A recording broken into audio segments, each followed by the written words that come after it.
Assalamualaikum warahmatullahi wabarakatuh, Bapak Ibu. Saya Sigit Setiawadi ya. Saya masih cukup muda ya, lahir November 1954 ya, termasuk kelompok baby boomers ya. Sejak SD saya kelas 3 sampai SMA saya di Probolinggo ya. Sebelumnya ikut nenek di Yosewilangun, Lumajang. Dan sejak SD kelas 3 itu sampai SMA saya sudah berbisnis di sekolahan. Ya, mula-mula jualan permen di sekolah, jual gorengan, kemudian SMP, SMA itu saya beternak ikan hias ya, segala macam ikan hias saya ternak dan hasilnya saya jual gitu ya.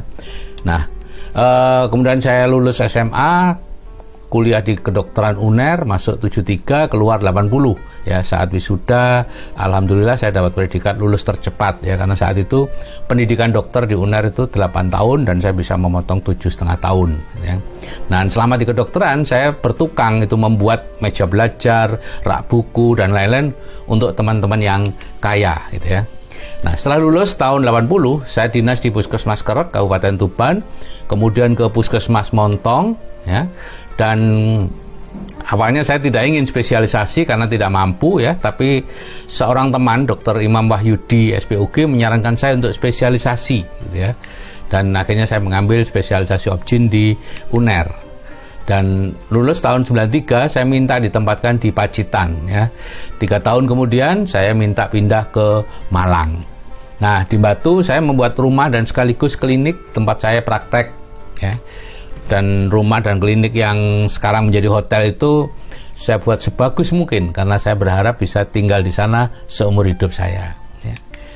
Nah, tahun 97 Bapak Ibu, setelah klinik dan rumah itu jadi, ada seorang ibu menawarkan buku anak-anak ya, datang ke rumah ya. Dia mengaku istri dokter, setelah suaminya meninggal dia harus bekerja karena anaknya masih butuh dana ya.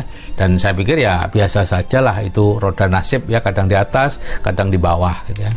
Nah, tapi 1 minggu kemudian datang lagi seorang ibu usia sama 50 tahunan juga di atas saya gitu ya, menawarkan asuransi ya. Beliau cerita dulu agen asuransi, kemudian menikah dengan seorang dokter, sekarang suaminya meninggal dan dia terpaksa bekerja lagi. Nah, saya mulai berpikir Bapak Ibu, ini mengapa ya seorang dokter senior meninggal, istrinya harus bekerja lagi gitu ya?